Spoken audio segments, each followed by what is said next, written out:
જય શ્રીમન નારાયણ. રામાનુજદાસ શ્રીમાન ગટ્ટુ વેણુગોપાલ સ્વામી દ્વારા વર્ણન કરેલ શ્રીમદ ભગવદ્ ગીતાનું ગુજરાતી ભાષાંતર હું આપને કહી રહી છું. અધ્યાય 10 વિભૂતિ યોગ. શ્લોક 41.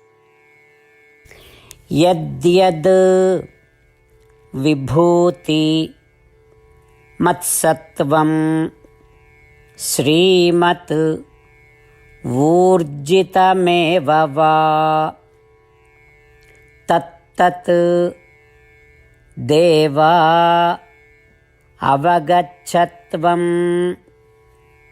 મમ તેજોંશ સંભવમ. ઓમ.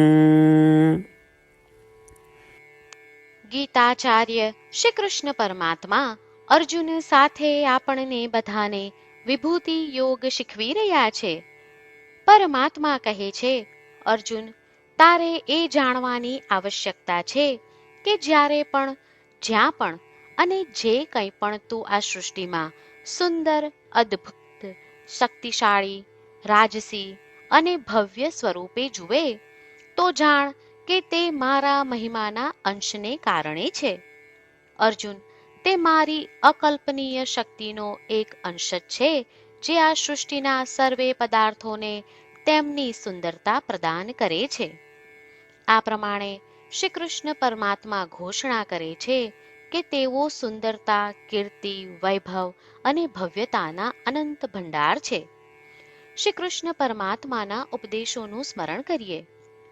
જ્યારે પણ આપણે કંઈક અદ્ભુત, સુંદર જોઈએ, જ્યારે પણ આપણે કોઈ વસ્તુથી આશ્ચર્યચકિત થઈએ, જ્યારે પણ આપણે કોઈ વસ્તુથી પ્રસન્ન થઈએ, ત્યારે આપણે તેમાં શ્રી કૃષ્ણ પરમાત્માના ઉચ્ચ તત્વની અનુભૂતિ કરીએ અને ચાલો આપણે શ્રી કૃષ્ણ પરમાત્માના મહિમાનો આનંદ માણીએ. શ્રી કૃષ્ણ પરમાત્માનું શરણ લઈ આપણા જીવનને અર્થપૂર્ણ બનાવવાનો પ્રયાસ કરતા ચાલો આપણે બધા શ્રી કૃષ્ણ પરમાત્માના શબ્દોનું આ શ્લોક સ્વરૂપે પુનરાવર્તન કરીએ. યદ્યદ્વિભૂતિમત્સત્વં શ્રીમદૂર્જિતમેવ વા તત્તદેવાવગચ્છત્વં મમ તેજોંશ સંભવમ. શ્રીમન્નારાયણ કરિષ્યે વચનમ તવ. સર્વં શ્રીકૃષ્ણાર્પણમસ્તુ. જય શ્રીમન્નારાયણ. શ્રી કૃષ્ણ પરમાત્માએ આખી ભગવદ્ ગીતાનો સાર અધ્યાય 18ના શ્લોક 65 થી 70માં 8 ઉપદેશ દ્વારા કહ્યો છે. શ્રી કૃષ્ણ કહે છે, જે મારા આ 8 ઉપદેશ અનુસરે છે તે મને પ્રિય છે. એ સર્વે ભક્તોનું હું બધી જ રીતે રક્ષણ કરીશ. શ્રી કૃષ્ણ પરમાત્મા પાસેથી આખી ભગવદ્ ગીતા સાંભળ્યા પછી અર્જુન કહે છે, કરિષ્યે વચનમ તવ, એટલે કૃષ્ણ, હું તમારી આજ્ઞાનું પાલન કરીશ, તમે કહો છો એમ કરીશ. અને આથી જ શ્રી કૃષ્ણએ દરેક પ્રકારના યશ અને વિજય અર્જુનને આપ્યા છે. તો ચાલો આપણે પણ પરમાત્માને 8 વાતો પાળવાનું વચન આપીએ. પરમાત્માને આપેલા વચનથી મોટી કોઈ પૂજા, તપ કે યજ્ઞ નથી. 8 પ્રતિજ્ઞાઓ જે આપણે લેવી જોઈએ તે હું હવે કહું છું.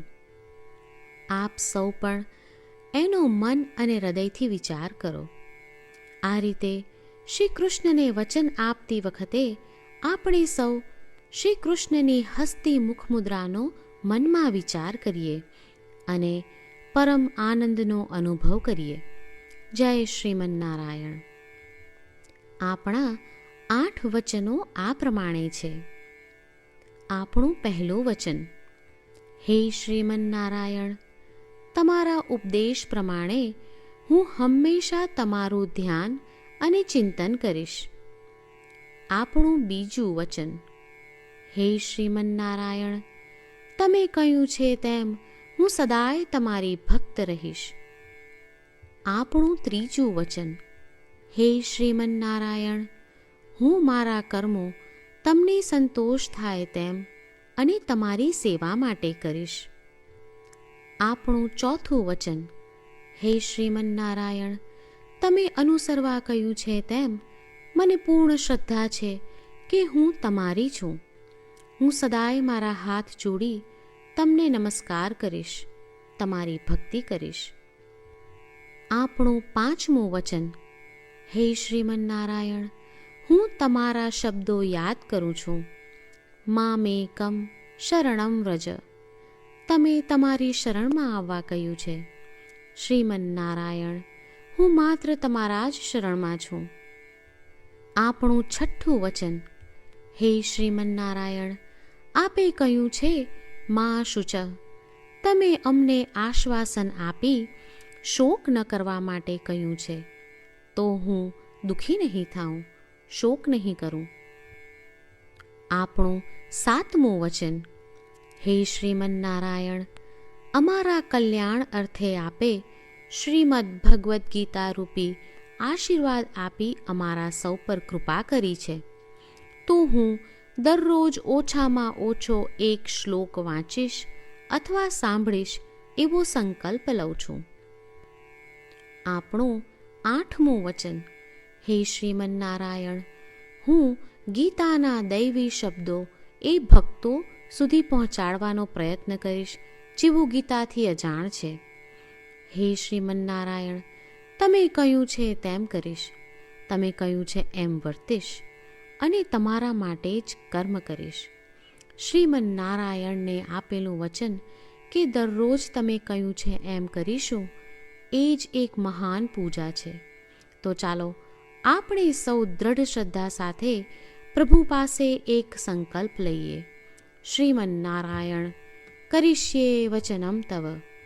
શ્રીમન્નારાયણ, હું તમારી આજ્ઞાનું પાલન કરીશ. સર્વમ શ્રી કૃષ્ણાર્પણમસ્તુ. જય શ્રીમન્નારાયણ. યદ્યદ વિભૂતિ મત્સત્વં શ્રીમત ઊર્જિતમેવ વા તત્તત દેવા અવગચ્છત્વં મમ તેજોંશ સંભવમ. ઓમ યદ્યદ્વિભૂતિમત્સત્વં શ્રીમદૂર્જિતમેવ વા તત્તદેવાવગચ્છત્વં મમ તેજોંશ સંભવમ. શ્રીમન્નારાયણ, કરિષ્યે વચનમ તવ. સર્વં શ્રીકૃષ્ણાર્પણમસ્તુ. જય શ્રીમન્નારાયણ.